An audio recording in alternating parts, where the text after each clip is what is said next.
At 2:17 in the morning, Daniel picked up his last passenger. She was standing alone beside an empty road, wearing a pale blue dress. No umbrella, no phone, no shoes. And when she got into the back seat, she gave him an address that made his stomach drop. Because Daniel had driven to that address before. He just hadn't driven there in 15 years. The woman quietly closed the door. Then she looked at him through the rearview mirror and said, "Please don't take me home yet." Daniel swallowed. "Where would you like to go?" She stared out the window. Then she whispered, "Anywhere, until he stops following us." Daniel looked into the mirror again. There was nobody behind them. At least, that's what he thought. Because what happened during the next 40 minutes would make Daniel quit driving a taxi forever. And even years later, he still refused to explain one thing: why the passenger's name appeared on his taxi receipt 15 years before he ever met her. Daniel had been driving a taxi for almost 11 years. It wasn't the kind of job he'd dreamed about when he was younger. But life rarely followed the plans you made at 20. By 38, Daniel had a wife, 2 children, a small rented house, and more bills than he liked to think about. The taxi paid the bills. It paid the electricity, it paid for groceries, and most importantly, it gave him something he valued more than anything else: flexibility. He could choose when to work. Usually, Daniel preferred the night shift. There was less traffic, fewer passengers, and the city looked completely different after midnight. During the day, everything felt ordinary. Cars, people, buildings, noise. But after midnight, the city became strangely empty. Streetlights illuminated roads with almost nobody walking on them. Storefronts were covered with metal shutters. Traffic signals changed for cars that weren't there. And occasionally, Daniel would drive past a building and wonder how many people were awake inside. He had heard plenty of stories from other taxi drivers, passengers who disappeared, people who asked to be taken to houses that had been demolished years earlier, drivers who picked someone up from a cemetery. Daniel never believed any of it. He wasn't superstitious. Or at least, that's what he used to tell himself. That particular Friday night had been slow. Daniel had been driving since 8 in the evening. By midnight, he'd already decided to stop. But then his phone buzzed. One final passenger. The pickup location was about 10 minutes away. Daniel sighed.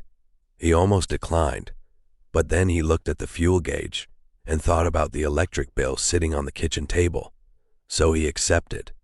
The pickup location was an old neighborhood on the eastern edge of the city. Daniel knew the area. It wasn't dangerous, just quiet, very quiet. The roads became narrower as he drove deeper into the neighborhood. Most houses were dark. A few had porch lights on. Then he noticed something strange. The passenger wasn't standing near a house. She was standing beside an old bus stop. There was no bus route there anymore. Daniel slowed down. The woman was completely motionless. She looked young, maybe 25. She wore a pale blue dress that reached her ankles. Her long black hair covered part of her face. Daniel pulled up beside her. The passenger door opened. She got inside. Daniel glanced at her through the mirror. "Where to?" The woman didn't answer immediately. She stared through the windshield. Then she quietly said an address. Daniel's hands tightened around the steering wheel. The address was familiar, very familiar. "Are you sure?" The woman looked at him. "Yes." Daniel turned the meter on.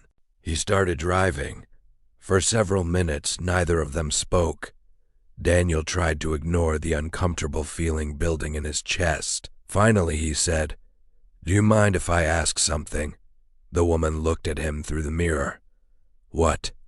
Do you live there?" She smiled faintly. "I used to." Daniel frowned. "Used to?" The woman looked out the window.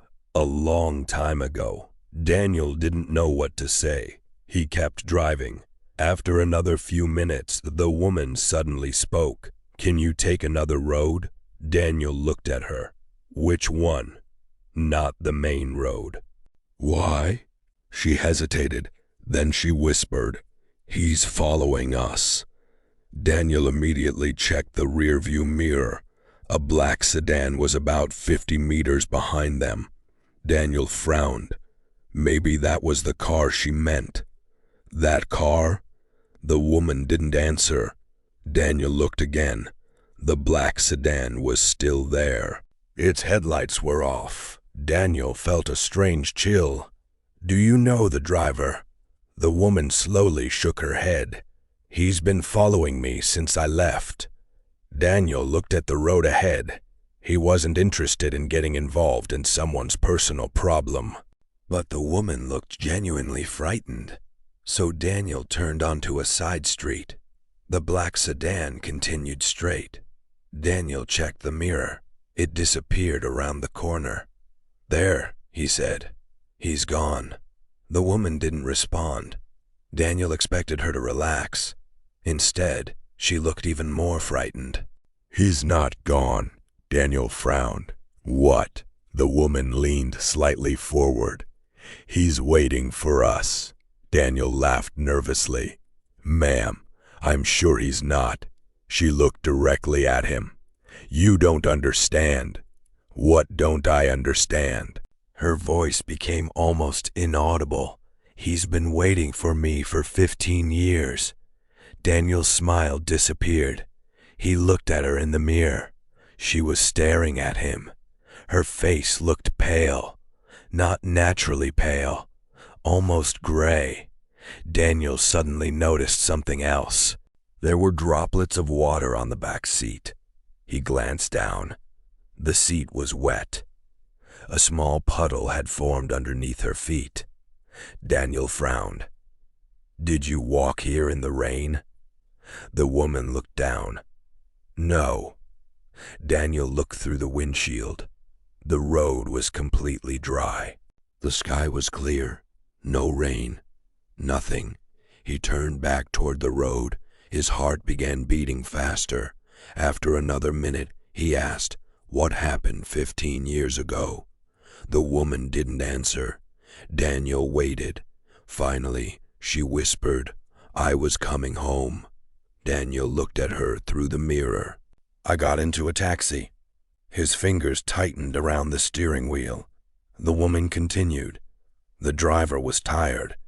Daniel swallowed. He fell asleep. Silence. He crashed. Daniel's stomach turned. And then the woman stared at the road. "I never made it home." Daniel slowly looked at the address on his navigation. He knew the house. He remembered it. Because 15 years earlier, a young woman had died in a taxi accident near that exact neighborhood. Daniel remembered hearing about it. Everyone did. It had been a local tragedy. A taxi had crashed into a concrete barrier during heavy rain. The driver died instantly. The passenger died on the way to the hospital. Daniel was only 23 at the time. He hadn't been a taxi driver yet, but he remembered the news. He remembered the photograph. A young woman, long black hair, pale blue dress. Daniel's breathing became shallow. He looked at the woman, then at the mirror, then back at the road. No, the woman didn't move. Daniel whispered, "That's impossible." She smiled sadly. "What is?" Daniel couldn't answer. He pulled the taxi to the side of the road. The woman looked at him. "Why did you stop?" Daniel turned around. "Get out." The woman's expression changed. "Please." "I said get out." "I can't." "Why?" She looked toward the back window. "Because he's here." Daniel froze. He slowly turned toward the rear windshield. Nothing. Just darkness. Empty road. No cars. No people. Then the taxi's interior light turned on. Daniel hadn't touched it. He looked at the woman. She was staring behind him. Daniel slowly raised his eyes toward the rearview mirror. For a moment, he saw nothing. Then, a face appeared. Not in the back seat. In the reflection. A man's face. Pale. Eyes wide open. His forehead was covered in blood. Daniel screamed and slammed his foot onto the accelerator. The taxi shot forward. The woman grabbed the seat.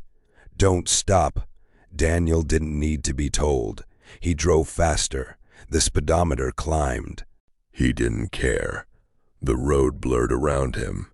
"Who is he?" Daniel shouted. The woman didn't answer. "Who is that man?"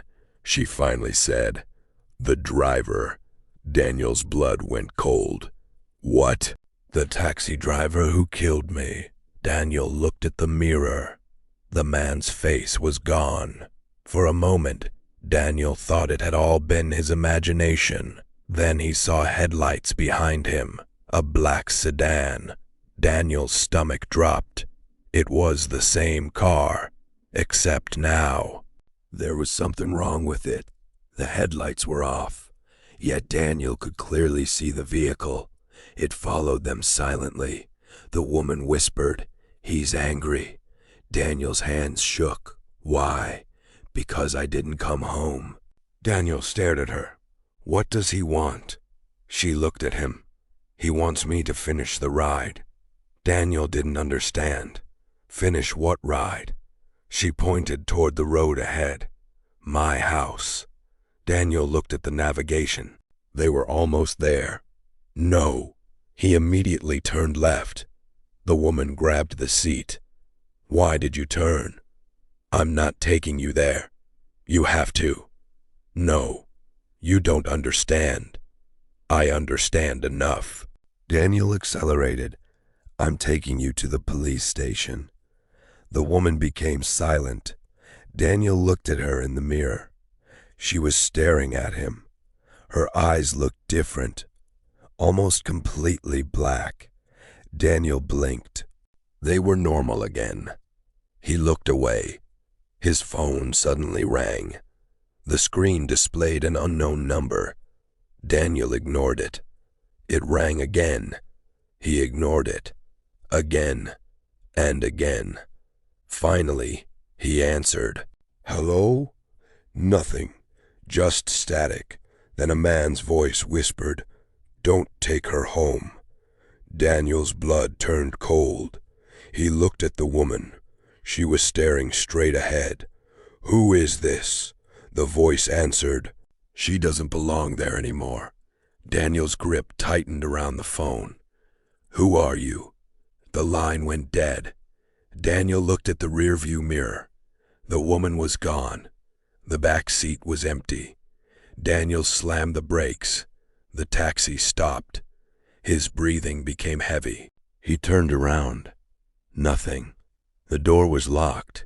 There was nowhere she could have gone. Then he heard her voice. Not from the back seat. From the passenger seat beside him. "Why did you stop?" Daniel nearly jumped out of the car. She was sitting beside him. Her face was inches away. Daniel stared at her. She smiled. "I'm sorry." Daniel couldn't speak. Her skin looked wet. Water slowly dripped from her hair onto the seat. Then she whispered, "You shouldn't have answered the phone." The taxi's engine suddenly died.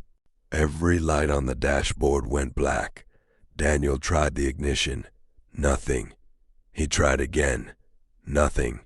Outside, the street was completely empty. The woman looked through the windshield. "He's here," Daniel whispered. "Who?" She pointed behind him. Daniel didn't turn around. He was too afraid. "Don't look," she whispered. Then he heard something. A car door closing. Behind him, Daniel's entire body went rigid. Another door.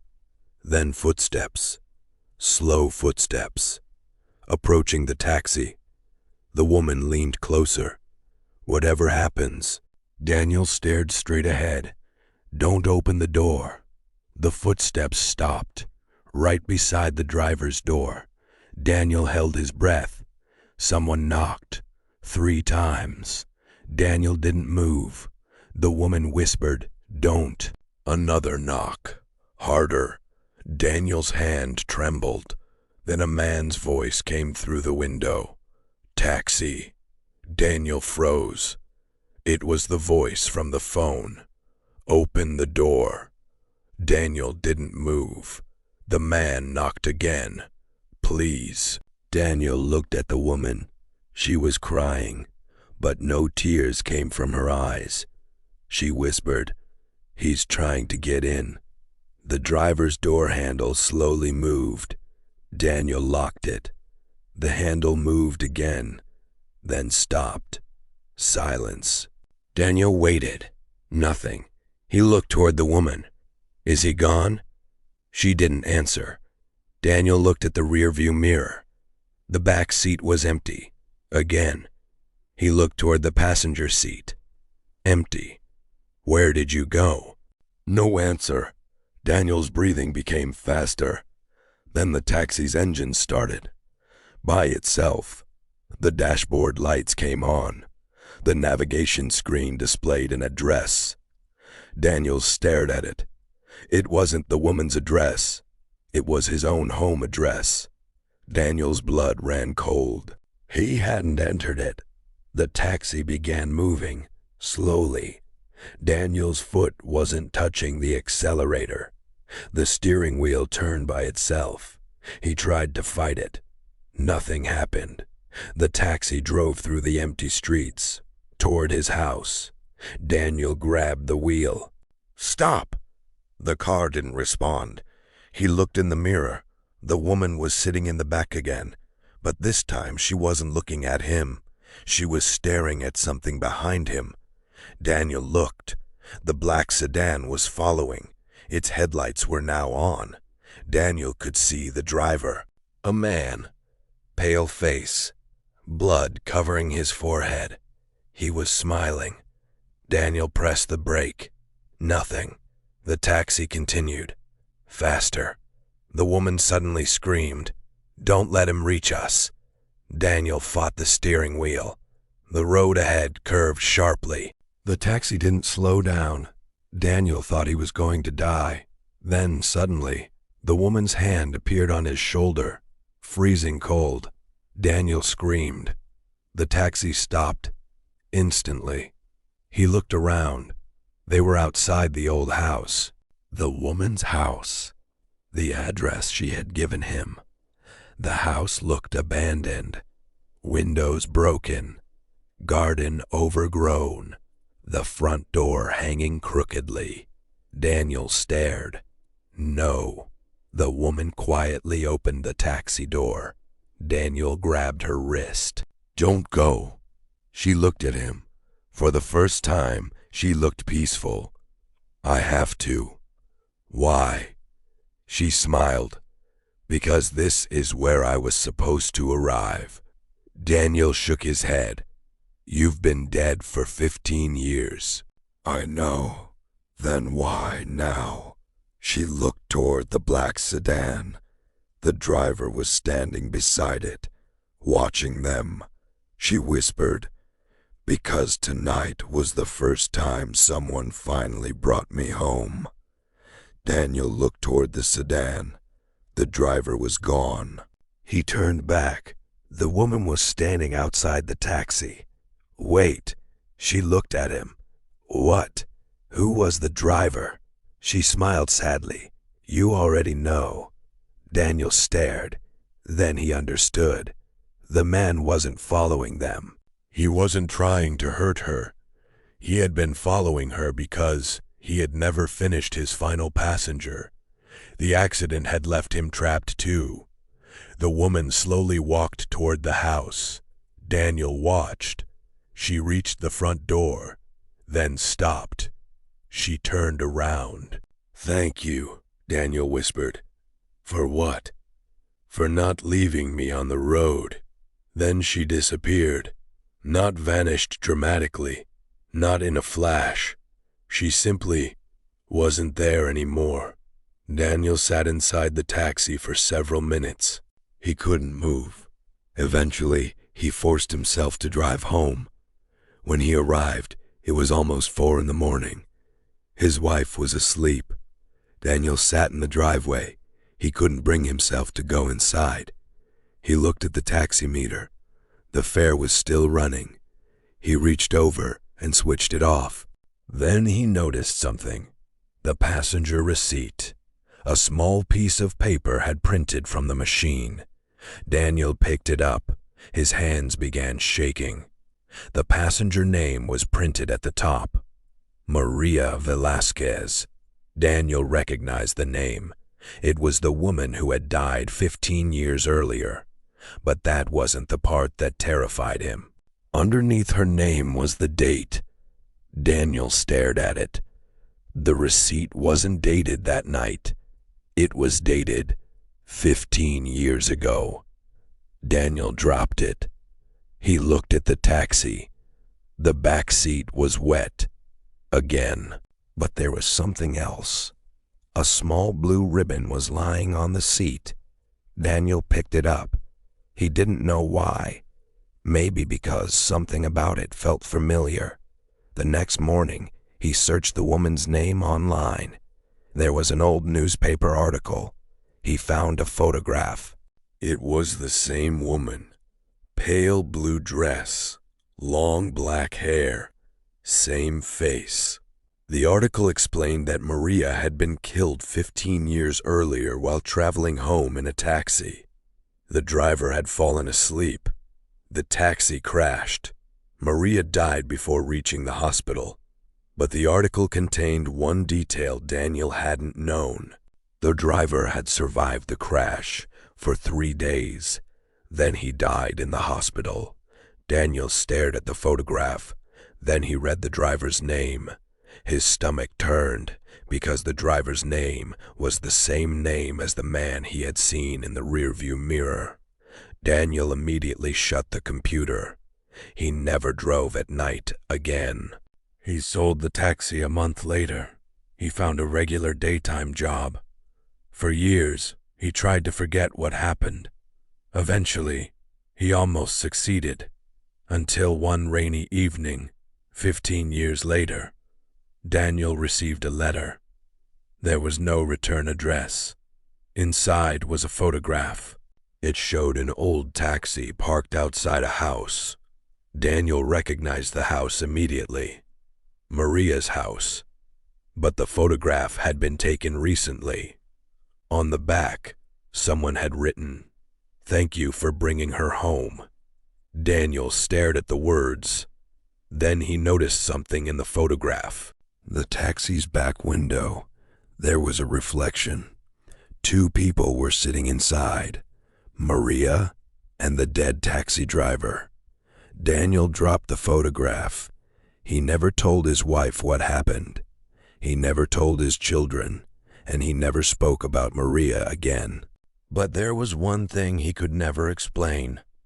Every year, on the same night, at exactly 2:17 in the morning, his old taxi meter would turn on.